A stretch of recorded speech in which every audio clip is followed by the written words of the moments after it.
Bum bum bum do do do do. Oh hi, hey everybody! Welcome back to another Papa Tikyo's reacting to Japanese videos. Cause I'm also a guy who makes videos about Japan, who lives in Japan. Anyway, this is a video that YouTube recommended to me. You gotta always check the YouTube recommendations. And this is from a guy who is called Mujin Official. And this one's called How a Superstar Doomed a Japanese TV Station Overnight. The Fuji TV special. Now, I've been seeing this all around the Japanese news, but I don't care.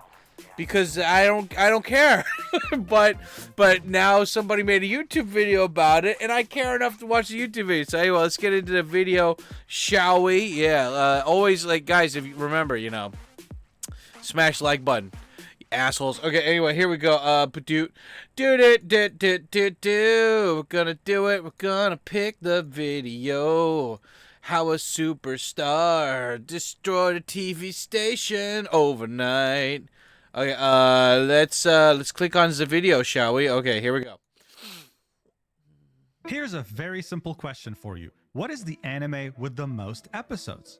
Well, most people, including you, might probably reply with One Piece, an ongoing anime currently sitting at over 1,100 episodes, and it doesn't seem like it'll stop anytime soon. Am I wrong? But what if I told you that One Piece doesn't even rank in the top 10? It's actually the 16th. The anime with the most episodes is none other than Sazai-san, currently sitting at 2,771 episodes. Shit. And by the way, it's still ongoing. It's a very well-known anime in Japan featuring the daily lives of a family. It has been running for over 50 years, since 1969, and the TV station behind it is none other than Fuji TV, one of the biggest television stations in Japan. At its peak, this show enjoyed some of the biggest sponsors you can imagine. Nintendo, Amazon, Toyota, you name it. The list was endless. But in 2025, everything has changed. For the first time in over 50 years since this show was aired, the commercial breaks were completely empty. Every single sponsor had pulled out from one of Japan's most recognizable shows. And that's because Fuji TV is in the middle of one of the biggest Japanese entertainment scandals in recent history. It involves one of the most significant Japanese superstars of the 21st century, and it has forced him to retire permanently. Now Fuji TV faces an existential crisis, and other Japanese TV networks are currently scrambling to conduct internal investigations to make sure they don't end up the same way. So what the hell is happening right now, and why is the Japanese entertainment industry on fire? Well, let's talk about it. Japan has a lot of unique buildings. Come on, where would you find this other than Japan? Some are so unique sometimes that they become iconic. And then you have Fuji TV's headquarters. If I had a time machine back in the 70s and went to the future, this is what I would expect everything to look, okay? And it's a symbol of Fuji TV's once incredible power. But that's not to say that they didn't have humble beginnings. They started off with this building as their headquarters in 1961, and then switched to this building on the same year before going to their HQ of today. They then grew very quickly and wasted no time innovating where others didn't. Just like the US, Japan had its own Big Three. These were present during the golden age of television in the 1980s: NBC, CBS, and ABC. So Fuji TV wasn't just a part of those Japanese Big Three, they were also leading them. Instead of just focusing on being a television network, they very early on became a media conglomerate, owning their own anime studio, David Production, and even partnering up with Nintendo. They had helped publish 2 games in Japan: All Night Nippon Super Mario Bros. In 1986 and Doki Doki Panic. There's a good chance you've probably never heard of this game. Well, that's because it was reskinned and rebranded as Super Mario Bros. 2 for the United States. This long-time partnership with Nintendo had its benefits even today. Fuji Television was the only channel who broadcast the Super Mario Bros. Movie on December 31st, 2024, for example. This is how much influence they had in Japan. But that didn't come without controversies over the years. In 2015, during one of their shows, they had asked South Koreans what they thought of Japan as a whole. And at some point, they had added very incorrect and misleading subtitles to what one South Korean resident said, making people believe that she said, "I hate Japan because it tormented Korea." Because of regional tensions, I'm sure you can understand, this backfired immensely. And Fuji ended up saying, "Sorry guys, it was just a mistake. My bad," and just moved on. More recently, in the summer of 2024, they had completely invaded the privacy of the Japanese Dodgers baseball player Shohei Ohtani. They They flew a drone over his house, showing very sensitive details of where he lives, and also took it a step further by interviewing his neighbors and asking them about him. This was a serious privacy invasion, and they had their press passes revoked for Dodgers games. When asked about this incident, Fuji TV declined to reply. They didn't even apologize. But while they were able to go through these controversies while suffering minimal losses, what's happening today is the complete opposite.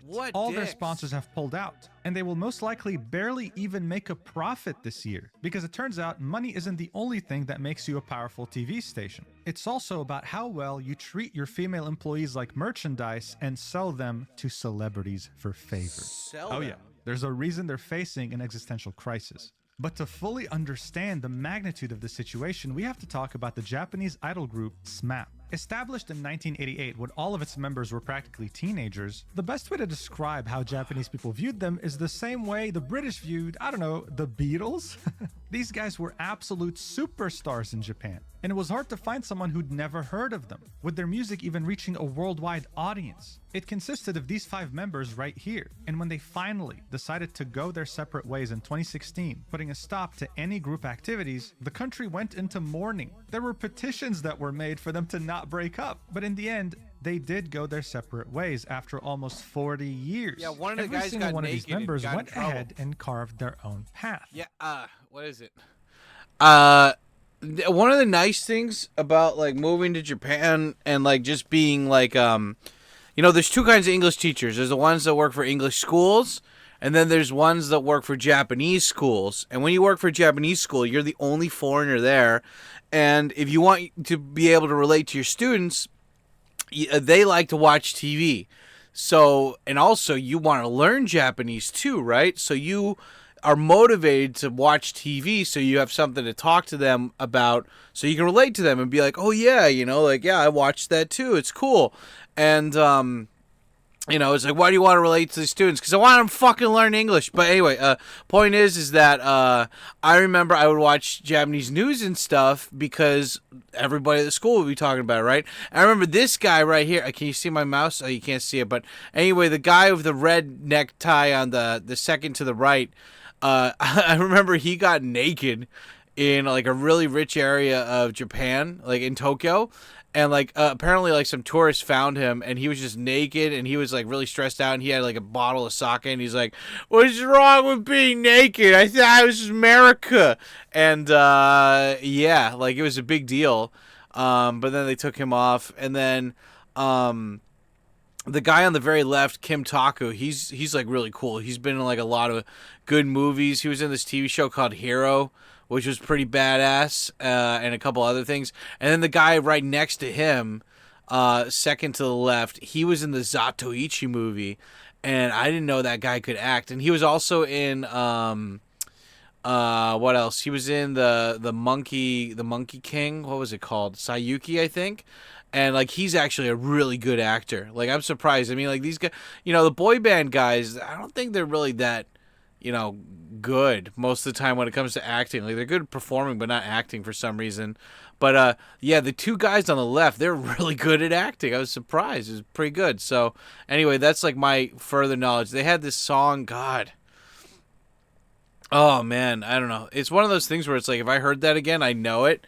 I think they have a song called like I Want to Change the World or something. But they anyway, you know, point is they're like Beatles popular in Japan though. They're pretty famous. They're like New Kids on the Block, Step by Step, ooh baby. But like if they got as big as the Beatles, I think they even made a big deal about it because I think it might have been them or a different boy band. But one of the boy bands had like a concert in Hawaii, and like all these Japanese people bought plane tickets just to go to Hawaii just to see the concert. That might have been Arashi. It might not have been them, but it wouldn't surprise me if it was them too. They got fuck you grandma money. Like all the grandmas listen to this shit now. Yeah, let's keep going. But we don't really care about that. We only care about one member in particular, and it's this guy in the middle right here, Masahiro Nakai. He would go on to Masahiro star in Nakai. so many different TV shows on many different channels and had a show on Fuji TV as well. It was safe to say that any show he was in, people would watch. That's just how much influence SMAP had on Japanese culture. But in this world, you either die a hero or live long enough to become a villain. And this golden age with Nakai would come to an abrupt end when the Japanese weekly tabloid Josei 7 would come out with unbelievable allegations concerning him and a female employee from Fuji TV. On December 19th, 2024, Josei 7 reported that Nakai was supposed to have dinner with a Fuji TV executive and a Fuji TV employee who happens to be a woman. But the executive backed out at the last minute, leaving them alone. During this meeting, a serious issue arose which led to Nakai paying 90 million yen, which is around $580,000 to reach a private legal settlement with the female employee. But that was far from the only bombshell here, because right after, another weekly tabloid by the name of Shukan Bunshun published another allegation accusing the same executive of having set up a bunch of female TV news presenters at Fuji by inviting them to a gathering for the sole purpose of entertaining Nakai. So Shukan Bunshun was pretty much indirectly confirming that this executive setting up women for Nakai was a common practice within the company. Now bear in mind, at this point, both of these reports were allegations. But when it comes to how Japanese media works, the biggest bombshells tend to be usually revealed by these tabloids. Traditional media in Japan will never be the one to talk about this. This is why people have gotten to a point where they trust tabloids more than traditional media in general. And this was a... Dude, bruh. This is the time where Japanese tabloids trust... You know, I used to have a small, brief little show on YouTube for a little bit called... Quartering Japan. It was it was based, it was paying homage to the Quartering, who just does a simple news show that he records in OBS, right? And that was a news show about Japanese news for English viewers, which was, nobody really gave a shit about it. I should have done it for at least a year or so, but it's probably one of those things where it's better to do that when you're not in Japan so you can't get sued. But one thing I noticed, though, doing that was that Japanese newspapers, they constantly delete news. Now, like, I know in America sometimes they delete stuff, but like they're pretty good at web archiving shit, right? But in Japan, like, they'll constantly delete fucking articles, especially the big ones like Mainichi and all this shit. But the only time that like the article remains is if it's on like Associated Press sites like Japan Today or something in English. But yeah, a lot of Japanese people get it from the tabloids because the tabloids are used to getting sued or whatever. But yeah, like Japanese news it's pretty much like, you know, Bezos, Washington Post kind of like, oh, you know, we're in a constitutional crisis. Trump is a devil. It's like, it's just like that. They never post real news about anything. I mean, to be fair, this isn't, I mean, like, if you get raped and then, like, you know, they are like, can we just pay you? We're sorry. I mean, God, why don't they just get this guy hookers? Like, this is Charlie Sheen, dude. Like, Charlie Sheen, well, no, he gave people AIDS. Bad example. I mean, the point is, before Charlie Sheen gave people AIDS, he would, and he raped kids too. Okay, well, point is, if you're a celebrity who pays hookers so you don't have to deal with this, then, like you're this giant pop star who women would line up and pay to fuck you, but then you just want to fuck these women who don't want to fuck you, and then you pay them $500,000. Like, bruh, what in the skibbity Biden is going? I'm sorry, you know, that millennial, not millennial. You know, point is TikTok slang. Let's get back into it. God damn it. Point is, like, why, just why? Enough to make many people believe it. As a result, on January 7th, one of the other big media giants in Japan, Nippon TV, removed every single hint of Nakai on its television channels. All of a sudden, things were getting very serious. Nakai felt the pressure and eventually released a statement. He started this off by apologizing for the inconvenience these reports were causing to everyone. But he also emphasized that some of the reports are not true and that he can't share details because of the agreements he had signed with that woman. He specified that there was absolutely no violence involved and that this was caused due to his incompetence. He ends it by saying, "I sincerely ask that you refrain from speculating." Wait. Let me check out my business Japanese here for a second.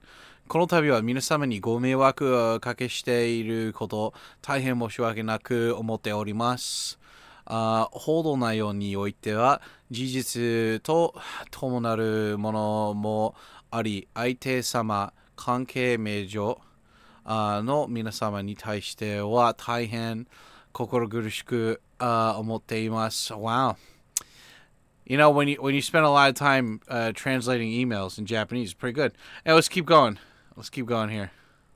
Yeah, but this is a great time to plug my Patreon right after I made all those Charlie Sheen rape comments. But if you would like to also make Charlie Sheen rape comments, jokes, mostly jokes, while reading business level Japanese, then sign up for my Patreon, patreon.com/TkyoSam, and start learning Japanese today. Charlie Sheen jokes included, maybe. I don't know. Let's get back into it. I offer my sincere apologies to everyone. I am truly sorry. So this was published 2 days after Nippon TV removed any trace of him from their channels, and obviously it doesn't make him innocent at all. If anything, it only confirms what the tabloids were saying. But here's the real kicker. Fuji TV denied the fact that the executive was involved in any capacity with these incidents, and claimed that they were never aware of such incidents occurring, completely denying any responsibility and pinning this all on Nakai. And I'd say the worst part in all this is that this strategy would have actually worked. This is what they've done anytime they were in any controversy, denying it or just simply undermining it and moving on. But this time it was different because money was involved. On January 15th, an activist investor in Fuji Media Holdings Inc., which is Fuji TV's parent company, urged Fuji's media board to set up a third-party committee to investigate the facts behind the uproar over former J-pop idol turned TV host Masahiro Nakai in the letter that they made public. Now, Fuji's executive board could not avoid this. They had one of their biggest investors demand that they look into this and tell us exactly what happened because it's unacceptable. Well, the executive board was fairly quick. 2 days after the activist investor demanded answers, they held a press conference. The only problem here, though, was that it was a closed-off press conference. Only a few people were allowed to even take pictures. No one was allowed to record. Most media representatives couldn't even ask a question. They could only sit there as a spectator and write things down. And the people who could ask questions weren't really allowed to ask any challenging ones. I don't know who runs public relations in this company, but this was the worst way you could handle this. I think it's very obvious that after this closed-off press conference, the words honesty and transparency were definitely not on people's minds. It only ended up fueling the flames. It was such a disaster that companies like Toyota and Nippon Life Insurance were absolutely rushing to pull their commercials from their TV programs immediately. The people involved in this disastrous panel were the president of Fuji TV, the director of the board of executives at Fuji Media Holdings, the vice chairman of Fuji TV, but the guy regarded as the emperor of Fuji TV, the 87-year-old Hisashi Hieda, didn't even bother showing up. More and more companies were taking their commercials off air and the pressure was mounting. You have to understand, Fuji TV and Fuji Media Holdings' main source of revenue today still is from advertisements. They were watching the majority of their revenue shrink right before their very eyes. They had to do something and they had to do it quick. But as they were trying to figure out what to do, Masahiro Nakai quit showbiz permanently. He said, "As of today, I will retire from entertainment activities on January 23rd, 2025, just a few days after that disastrous closed-off press conference." At this point, it was undeniable. And Fuji went ahead and did something that had, well, never been done before. They held a press conference that lasted 11 hours and 25 minutes. Why? It was on Monday, January 27th, and it lasted from 4 p.m. to 2 a.m. on... So, okay, like one of the videos that I'm releasing probably before this... Oh wait, no, I already released it. The one on like the banana diet and shit. I already released it. If you check out the playlist at the top of the comment, and you'll find the video that I'm talking about. But you know, this is one thing where I don't understand. Like the Japanese companies, like there was like a channel or something, and they would like the only advertisers on their channel was the products that they sold. So it's, I forgot what the name of it was, like called K Channel or something. And then it's like, this is K Channel dish soap, K Channel laundry detergent. And so like they were their own sponsors. I'm curious why Fuji TV doesn't do this with like their own stuff. I mean, it sounds like that would be a great way to not get people to boycott your shit, because you're like, oh yeah, this is like our chocolate company, you know, soap company or whatever. And then it's like, yeah, fuck you guys. Like we're going to shout out our own, because like if you can't run advertiser stuff, then you might as well shout out your other things during that that time, you know, that like open up time, right? But if you don't have any other products to sell, then what are you doing, right? I don't know. Tell me if I'm wrong, guys. Tell me if I'm wrong. Okay, let's get back into it. Tuesday, there were 437 reporters from 191 agencies present there. It was clear that this was the biggest news story in Japan in a very long time. Here are the main takeaways. Yet again, the emperor of Fuji TV was not present. Many people hold the belief that this old school culture present at the company was because of Hieda's influence. He led the company in the 80s during its golden age as president and then stepped down from the position, remaining at the company in a powerful capacity. So many reporters were asking, where is he? And the answer was that, well, he doesn't really oversee such things at Fuji TV. It's the current president of Fuji TV and the chairman that handle day-to-day activities, so they're the ones responsible for this, not him. But what they wanted to make clear was that no executive was actually involved in the dinner, and there was no backing out at the last minute. According to them, what happened was that Nakai had reached out to a woman working at Fuji TV. He invited her out. She had assumed that this was for a professional meeting for the company, but he had other intentions. This happened back in 2023, and Nakai had notified Fuji TV about it in July of 2023. So they lied in their initial statement. They knew exactly what was going on. However, they chose not to get involved because they saw it as a difficult and private matter and would rather just have those two figure it out by themselves. The weekly tabloid Shukan Bunshin then corrected itself and said, yeah, there was no executive involved. She was invited by Nakai. I will say though that this isn't enough to verify whether it's true or not. Shukan Bunshin might have made this correction so that they don't get sued for defamation, but we won't really know the truth until there's an investigation. And that's exactly what's going to be happening. They confirmed during the press conference that they're going to be conducting a third-party investigation under the guidelines of the Japan Federation of Bar Associations. It'll be headed by Akira Takeuchi, a lawyer with a background in investigating fraud at major companies, and the results will be published in March of 2025. However, the biggest thing that happened at this conference was the mass resignation of the president and the chairman of Fuji Television Network Inc. The executive vice president of the parent company Fuji Media Holdings is now the president of Fuji TV. He pledged to never tolerate acts that violate human rights and committed to implementing measures to strengthen the company's governance. We'll see if that makes any difference. It's clear that so far, when it came to issues like this, the company would have rather just swept them under the rug rather than actually try to solve them. Such company culture doesn't change overnight. And this blow to their reputation also wasn't going to be solved overnight at all. They had lost all the trust of their audience and their very existence was under threat. With over 60 Japanese companies stopping business with Fuji TV, they're already expecting a $151 million hit to their revenue, and it's only going to get worse. This also prompted the other four massive titans of the TV industry in Japan to conduct their own internal investigations to find out if things like this were happening in their companies as well. You had TBS, Nippon TV, TV Tokyo, and TV Asahi all confirm that they're looking into whether their company culture was promoting such things too. In the meantime, the Japanese weren't really heartbroken over this, okay? Some of them have already started to remodel their building into the headquarters of another company like this one right here, 7-Eleven Holdings. That's pretty funny. They're definitely having a lot of fun with this, I can tell you that much. But overall, seeing Japanese entertainment scandals that have occurred in the past, it's clear that this is a deep-rooted issue within society. Important talent for a network like celebrities aren't usually kept with the promise of only money. It's about prestige, being treated like royalty, and part of it comes with them being paired with beautiful women all the time. This reporter from the Mainichi details her experience with this. How at network events, she would be forced to sit next to celebrities and have to entertain them, even pour them drinks sometimes, when her job sometimes involved her going to war zones to cover the news there. If you ask my opinion, I don't think this new president is going to change much. And I think that unfortunately in the future, even though other TV stations are conducting internal investigations, things like this will not stop from happening anytime soon. But hey, I'm hoping that 7-Eleven does take over this HQ because it does kind of look good. Anyway, thank you so much for watching until the end. I love you so much, and I'll see you in the next video whenever that is. Stay safe out there. Mwah!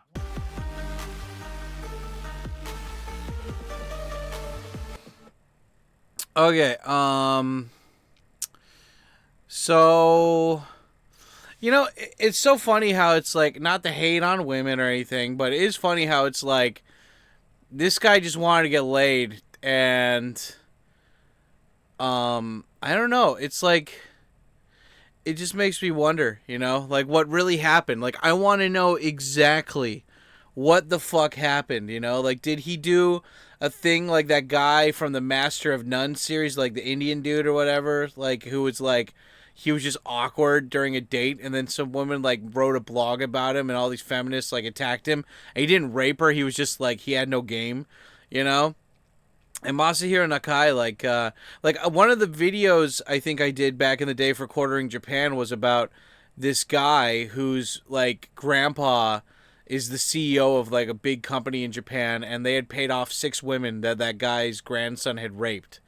And you know, like it makes me wonder, did this guy rape 6 chicks, or was it just like one awkward thing?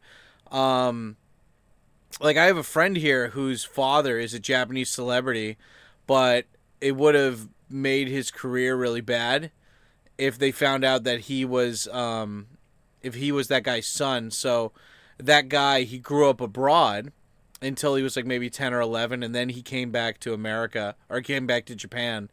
And yeah, it's like it's funny because it's just like that could have ruined that guy's career. That guy didn't rape that chick, like that my friend's mom, but like he was like, yeah, shit, like I want to date you, but my career's more important. I'll pay for you to go live abroad and everything and raise the kid, but like I can never acknowledge that. And like, damn, dude, like Japanese paparazzi's pretty like fucked up. I mean, I don't know, the women complaining about like, well, I came here to be a war journalist, and you're paying me to schmooze up a fucking entertainer.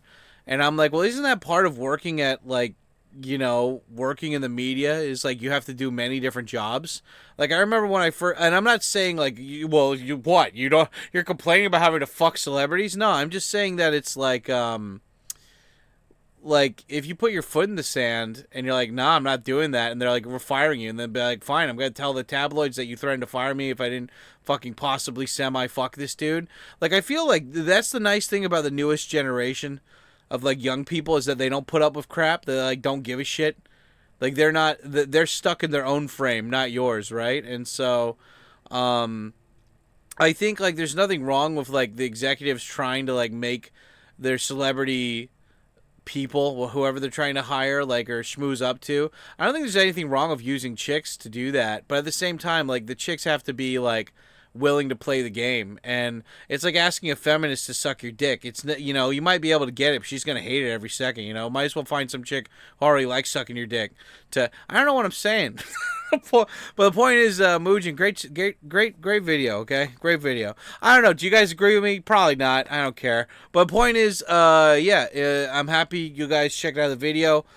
We got a bunch of others in the top comment. I'll put the playlist for this. I'm going to link the original guy's channel in the description, so go over and subscribe to him and give him a follow. What do you guys think about this? This is like the most lamest fucking news story ever. I thought this guy like raped like 500 people or something. And it's just like, you don't know. It's just he paid off some chick. And it's like, if it was rape, why don't you just go to the cops, huh? If it's like, just go to the cops and fucking get him in trouble. No, I had to take money. Are you fucking... I don't know. It just pisses me off when it's like, okay, it's criminal stuff. Go to the cops. This isn't like fucking Hadoken. This isn't like, you know, whatchamacall. I don't know. I don't feel like this is like a Boeing thing where you're going to be a whistleblower and then you're going to accidentally shoot yourself in the back of the head 5 times if you go to the cops kind of thing. I don't know. Anyway, that's the reaction, and that's the stuff. And anyway, I'll talk to you guys later. Stay black. Otsukaresama. Fucking smash the like button. I'll talk to you guys later. Bye.